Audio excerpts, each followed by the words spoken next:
اور دوسری رکعت میں سورۃ اخلاص قل هو اللہ 11 بار، اور اس کے بعد سلام کے بعد 3 بار سورۃ یاسین پڑھ لیں بس، اور پھر اللہ سے گڑ گڑا کے مانگیں۔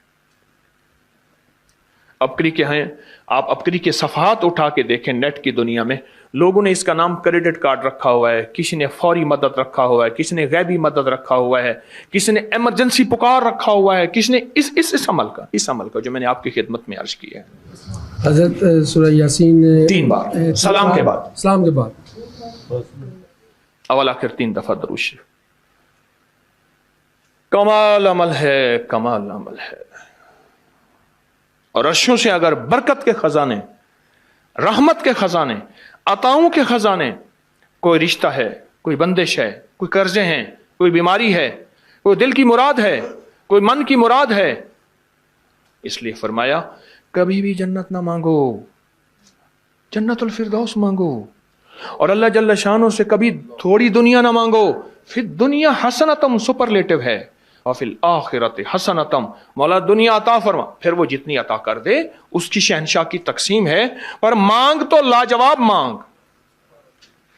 میرے والد صاحب رحمۃ اللہ علیہ کے ایک ملازم نے چوری کر لی باغ کی، مجھے یاد ہے چھوٹا سا تھا، کہنے لگے چھوٹی سی مرغی کی چوری کی ہے، لے دی چوری، لے لا بکری کا بچہ۔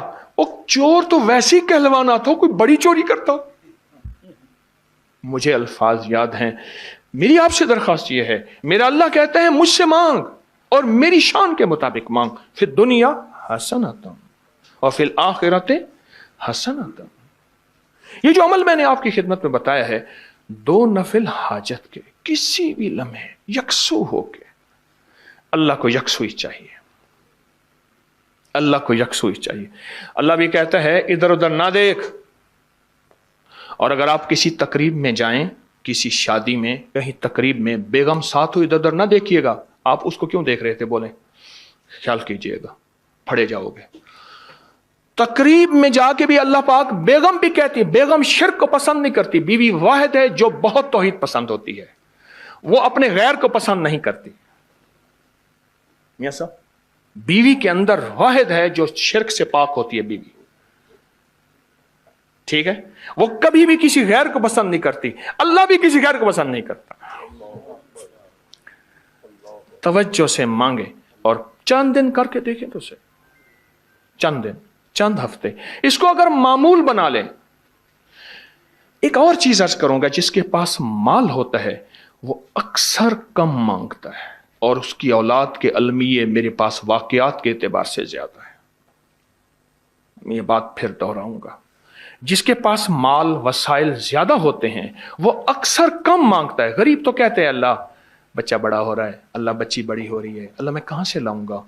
اسے مانگنا نہیں آتا غریب کو۔ غریب کے پاس اسم اعظم نہیں ہوتا، غریب کے پاس پنج سورہ نہیں ہوتا، غریب کے پاس مسنون دعائیں یاد بھی نہیں ہوتی۔ بہت کام ہوں گے، یقیناً یاد بھی ہوتی ہیں، لیکن ان کی دل کی آواز، وہ ہندی ہے یا سندھی، پنجابی ہے یا کوئی بھی ہے، وہ دل کی آواز سے اللہ کے دروازے کو کھٹکھٹاتے ہیں۔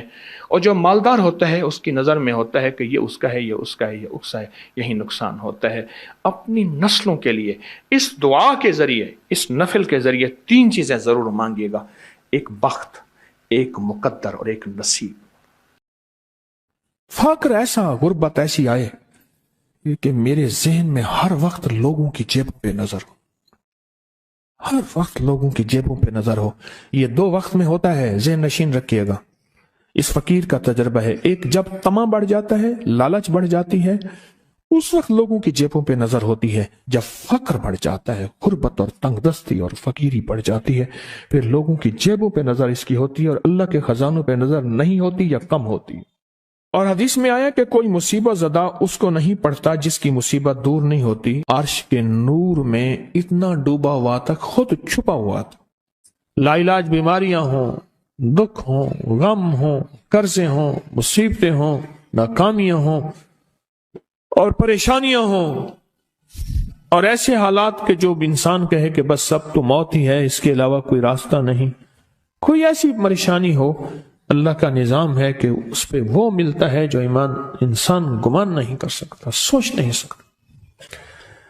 یہ فیصل آباد کے ساتھ ماموں کانجن میں ایک درویش ہوتے تھے صوفی عبداللہ صاحب رحمۃ اللہ علیہ، بڑے اللہ والے تھے، درویش تھے، اللہ سے مانگتے تھے، اللہ دے دیتا تھا۔ تو مجھے ان کے ایک شاگرد نے بتایا، اردو بازار لاہور میں ہوتے تھے، کہنے لگے کہ میں ایک دفعہ گیا تو مجھ سے فرمانے لگے کہ میرے سارے کے سارے طالب علم استاد جمع ہو کے آ گئے کہ ہمارے جو ہے وہ ہمارے راشن نہیں، کھانا پینا کچھ نہیں، تنخواہیں نہیں ملی، سب چیز ختم ہو چکی ہے، تو اب ہمیں اجازت دے دیں، آپ کے پاس تو ہے نہیں۔ اچھا فرمایا مجھے چند دن دے دو، جتنے اور دن صبر کر لیا، چند دن مجھے دے دو۔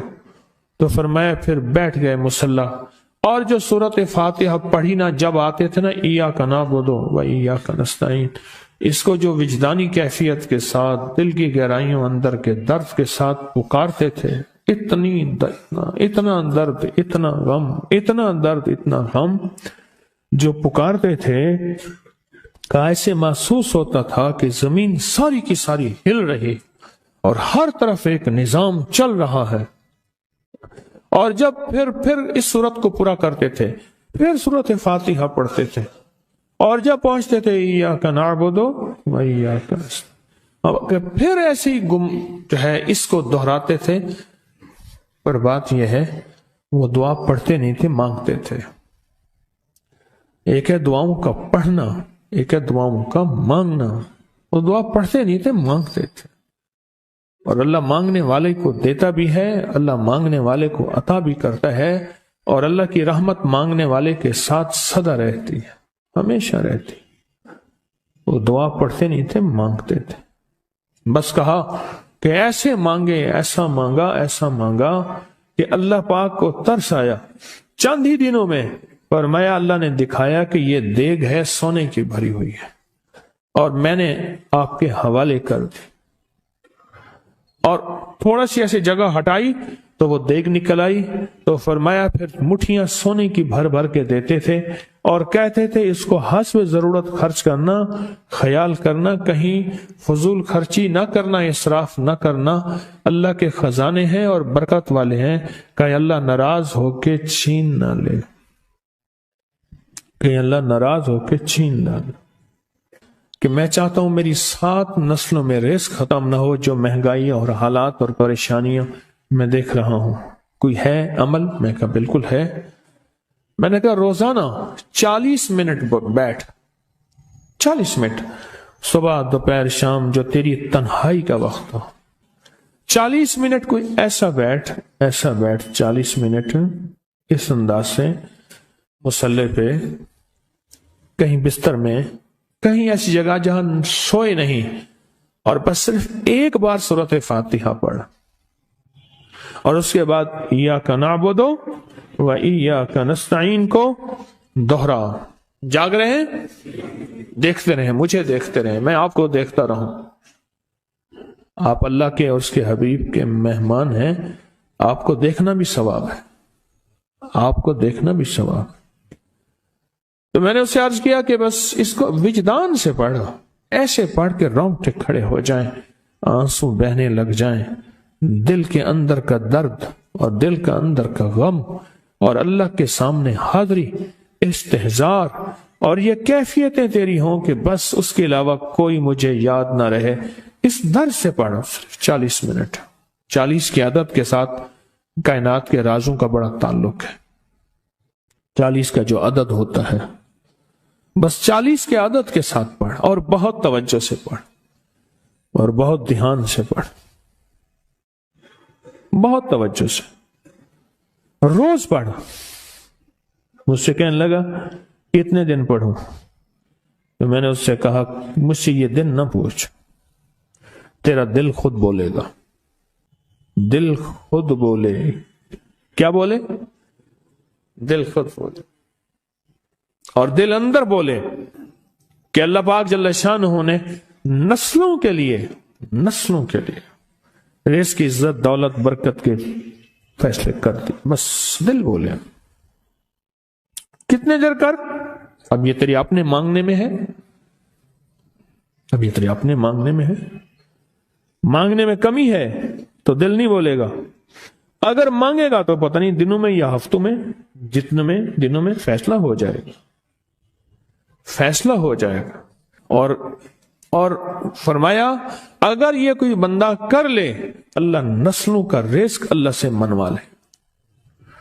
اور میں نے اس سے کہا خیال کرنا، رزق روحانی ساتھ منوانا، رزق روحانی ساتھ منوانا، رزق روحانی ساتھ منوانا، ورنہ دولت مال چیزیں مل جائے گی جس کے بارے میں کہا جاتا ہے کہ بعض بندے ایسے ہوتے ہیں اللہ پاک ان سے لقمے نہیں چھینتا، سجدے چھین لیتا ہے۔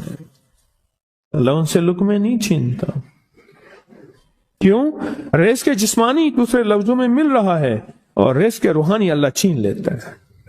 یہ جو آج آپ بیٹھے ہیں تسبیح خانے میں اور میں بیٹھا ہوں، یہ ہم روحانی دسترخوان پہ بیٹھے ہیں۔ یہ بہت بڑا دسترخوان لگا ہوا ہے، یہ دسترخوان ہے۔ سنا ہے در یار پہ بڑی دھوم ہے، سنا ہے در یار پہ بڑی دھوم ہے، وہاں عاشقوں کا ہجوم ہے۔ یہ روحانی دسترخوان ہے، میں بھی خود محتاج ہوں۔ یہ روحانی دسترخوان ہے۔ تو میں نے اس سے عرض کیا کہ ایک دسترخوان نہیں مانگنا، دونوں مانگنا، رزق روحانی بھی اور رزق جسمانی تو اس کو بھی ملتا ہے جس کو کلمہ نصیب نہیں ہوا، رزق جسمانی تو اس کو ہی ملتا ہے جس کو کملی والی کی غلامی نصیب نہیں ہوئی، رزق جسمانی تو اس کو ہی ملتا ہے جس کے ماتھے پہ شقاوت لکھی ہے، رزق جسمانی تو اس کو ملتا ہے جو اللہ کا نافرمان ہے، رزق جسمانی تو اس کو ملتا ہے جو اللہ کے وجود کا انکار کرتا ہے، رزق جسمانی تو اس کو ہی ملتا ہے جو آخرت اور قبر کا انکار کرتا ہے، رزق جسمانی تو اس کو ملتا ہے جو جنات اور برزخ کا انکار کرتا ہے، رزق جسمانی تو اس کو ملتا ہے جو خود کملی والے کی نبوت کا انکار کرتا ہے۔ وہ تو بے بہا لوگ ہیں، ان کو ملتا ہے، پر تجھے بھی صرف رزق جسمانی ملا اور اللہ سے یہ منوا لیا، نہ یہ نہ منوانا، اللہ سے کہنا ہے اللہ رزق روحانی بھی دے اور رزق جسمانی بھی دے، دو رزق کٹھے عطا فرما۔ کون سا رزق؟ رزق اور رزق جسمانی بھی دے۔ کہیں ایسا نہ ہو کہ میری نسلوں میں صرف مال دولت و چیزیں ہوں اور تیرا نام اور تیرے حبیب کا نام نہ ہو، تیرا نام اور تیرے کملی والے کا نام نہ ہو، تیرا نام اور تیرے دوستوں کا نام نہ ہو، تیرا نام اور تیری آل و اصحاب کا نام نہ ہو۔ کہیں ایسا نہ ہو میں محروم ہو جاؤں، مجھے آل اور محمد اور آل محمد اور اصحاب محمد کی نسبتیں یہ بھی ساتھ عطا کیے رکھ۔ میں نے اس سے کہا کہ دو چیزیں مانگنا۔ اچھا، قدرت کا نظام ہے تو دیوانے بھی ہوتے ہیں، یقین والے ہوتے ہیں، آپ جیسے آپ مخلص بیٹھے ہیں، اور پوری دنیا میں ہمارے ساتھ اس وقت مخلص بیٹھے ہیں جو ہماری آج کی محفل میں شریک ہیں، ہوتے ہیں دیوانے۔ اس نے یقین سے پڑھنا شروع کر دیا، مجھ سے کہنے لگا ایک وقت ایک جگہ ہو بہت بہتر۔ میں نے اس سے کہا، میں نے کہا پھر بھی اگر ایک وقت ایک جگہ میسر نہ بھی ہو تو اگر عمل کسی وقت چوک جائے، عمل کی جگہ چوک جائے، عمل کا وقت چوک جائے، مجبوری میں نہ ہو تو بہتر ہے، پر توجہ نہ چوکے، دھیان نہ جائے، استحضار نہ جائے، یقین نہ جائے، اور سچا یقین ہو، سچا یقین کہ میرا اللہ خود کہتا ہے یہ مانگنا بھی تو اسی نے دیا ہے نا، اسی نے مانگنا دیا ہے۔ جب اس کریم نے مانگنا ہی خود دیا ہے تو عطا بھی خود کرے گا۔ نہیں خوف نارے جہیم کا کہ کرم ہے مجھ پہ کریم کا، وہ خود عطا کرے گا مجھے، اس نے مانگنا دیا دے گا۔ یقین ہو ایسا ایسا ایسا ایسا، اتنا زبردست یقین ہو، اتنا یقین ہو اللہ کے ملنے پہ اور اللہ کے مانگنے پہ، اتنا یقین ہو کہ گمان اور خیال سے بالا تر یقین ہو، بہت زیادہ یقین ہو۔ یاد رکھیے گا میری بات، میری طرف دیکھتے رہیں، یاد رکھیے گا جس کو ملا ہے یقین کی طاقت میں ملا ہے، اور جس سے چھنا ہے بے یقینی نے اس سے سب کچھ چھین لیا، بے یقینی نے اس سے سب کچھ چھین لیا۔ جس کو ملا ہے یقین کی طاقت سے ملا ہے، یقین ہو کہ میں کر رہا ہوں اور اللہ مجھے دے دے گا۔ کہا کہ کیسا یقین ہو؟ کہا جیسے بکری کے تھن دودھ سے بھرے ہوئے اور میں کہوں کہ میرے ہاتھ سے دباؤں گا اور دودھ نکلے گا، اس سے زیادہ یقین۔ اور کہا کس سے زیادہ یقین؟ کہا کہ ایک بڑا نوٹ ہو اور بڑا نوٹ کے اندر جو ہے ایک آنے کی چیز آنی ہے، تو میں کہوں گا اس سے تو اس کی نوٹ کے اندر تو ہزاروں آنے ہیں، اور میں ایک آنے کی چیز، ایک ٹکے کی چیز لوں گا اور میرا کام بن جائے گا، اس سے زیادہ یقین ہو، اور اس سے کہیں زیادہ یقین ہو کہ سخت پیاس ہے اور میں پانی کو دیکھوں، اور پانی کو دیکھتے ہی مجھے یقین ہو کہ اس سخت پیاس میں میرا پیاس بجھ جائے گی، پیٹ بھر جائے گا، اس سے کہیں زیادہ یقین ہو۔ میں پھر بھی یقین کو نہیں سمجھا سکا، علم بھی محدود ہے، الفاظ بھی میرے پاس محدود ہیں، اس سے کہیں زیادہ یقین ہو، اس سے کہیں زیادہ یقین ہو، اور بہت زیادہ یقین ہو، اتنا یقین ہو۔ کیا خیال ہے؟ آپ چاہیں گے اپنی نسلوں کے لیے بخت، رزق، نصیب اور مقدر منوا لیں؟ کیا خیال ہے؟ وہ بڑا کریم ہے۔ میں نے ابھی نہیں بتایا کہ قرآن کا واقعہ سنایا، حضرت موسیٰ اور خضر علیہ السلام کا قرآن کا واقعہ سنایا کہ ان کی 7 نسلوں کا جو ابا تھا نا، وہ 7 نسلوں میں پہلے والا ابا، دادے کے دادے کے دادے کا دادا، ٹھیک، وہ نیک تھا، وہ دعائیں مانگتا تھا، وہ اللہ کے ساتھ تعلق میں تھا، اس کا تقوی تھا، وہ اس کی نیکی کا اثر، اس کی نیکی کا اثر، اس کی نیکی کا اثر نسلوں میں منتقل ہوا، نسلوں میں منتقل ہوا۔ پڑھ لیں، مانگ لیں، اللہ سے کر دیں کہ اللہ میرے لیے اور میری نسلوں کے لیے رزق روحانی اور رزق جسمانی کے فیصلے کر دیں، رزق روحانی اور رزق جسمانی کے فیصلے کر دیں۔ شاہ عبد الرحیم تھے شاہ ولی اللہ رحمت اللہ علیہ کے والد محترم، انہوں نے شاہ ولی اللہ سے کہا، بیٹا میں تجھے روحانی مشقیں کرا رہا ہوں، ایک مشق ایک بھی کر لے، اپنے لیے اور اپنی نسلوں کے لیے اللہ سے رزق منوا لے۔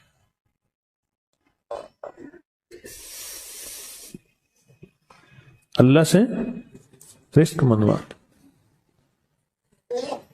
اللہ سے رزق منوا لے۔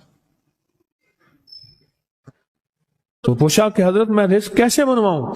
اور میں کہ کچھ وقت ایسا نکالا کر، ایسا وقت نکالا کر 2 گھڑی اور 3 گھڑی کا، ایک ساتھ 2 گھڑی اور 3 گھڑی، ایک ساتھ تقریباً 21 منٹ کی ہوتی ہے،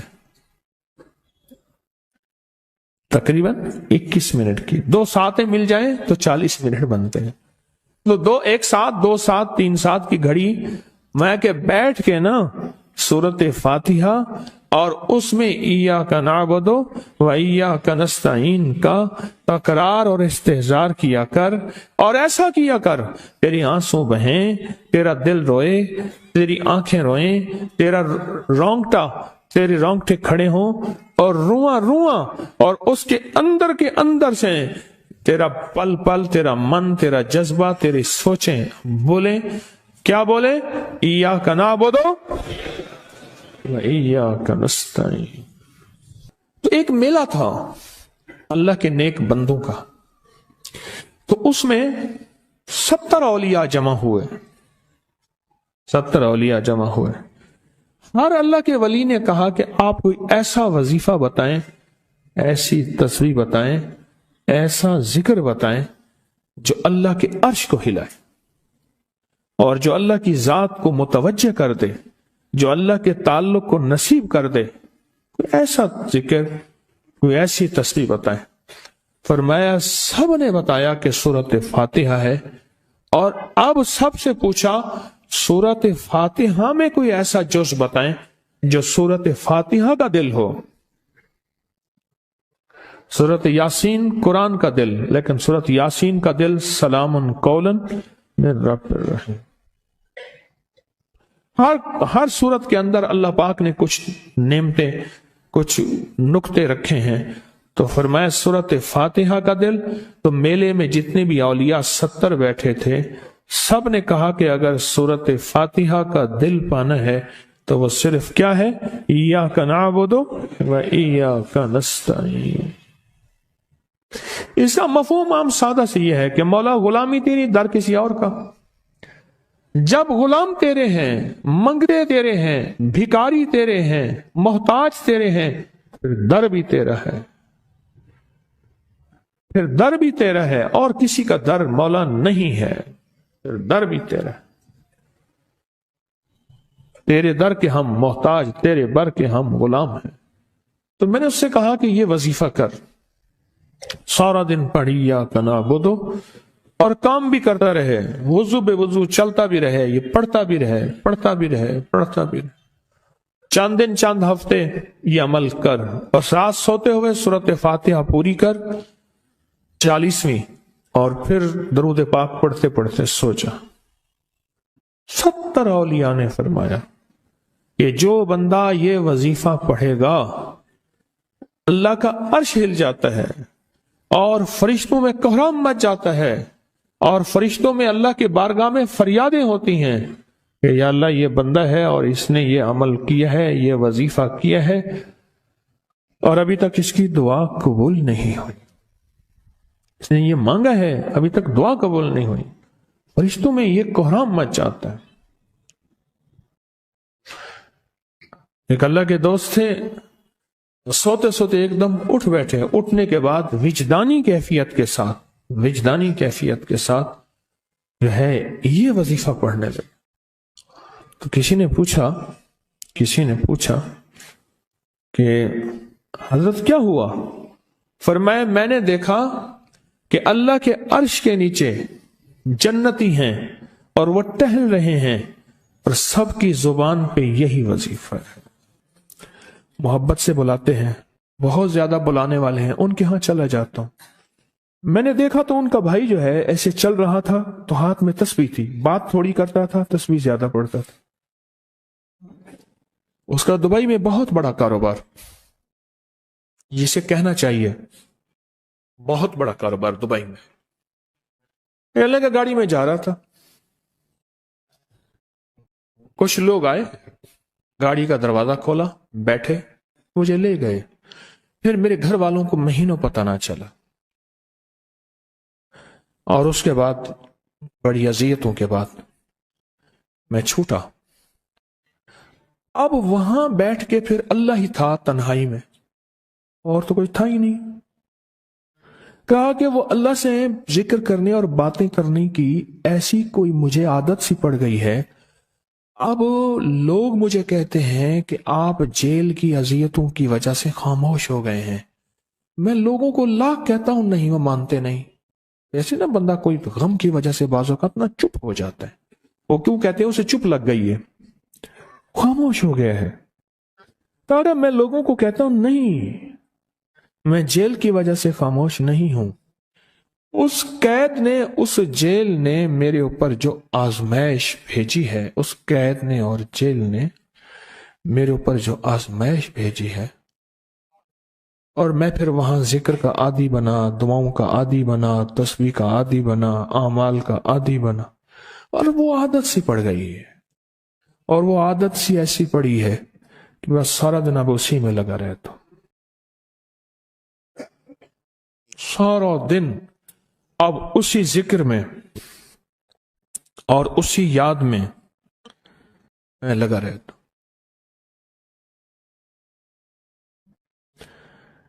کہیں ایسا نہ ہو ہم بھی اگر ذکر سے غافل ہوئے، تسبیح سے غافل ہوئے، کوئی خدا نہ خاصہ ایسی آزمائش آ جائے، اور پھر ہم ذکر اور تسبیح اور اعمال کے عادی بن جائیں، اللہ سے عافیت مانگے۔ اور اگر ہماری زبانوں پہ تسبیح ذکر آ گیا ہے عافیت کے دنوں میں، تو سمجھ لیں یہ اس کی عطا ہے، یہ اس کی نعمت ہے، یہ اس کی کریمی ہے، یہ اس کا فضل ہے، اس نے بہت بڑی آزمائش سے پہلے ہمارے اوپر اتنا کرم کر دیا، اس کا بہت بڑا کرم ہے۔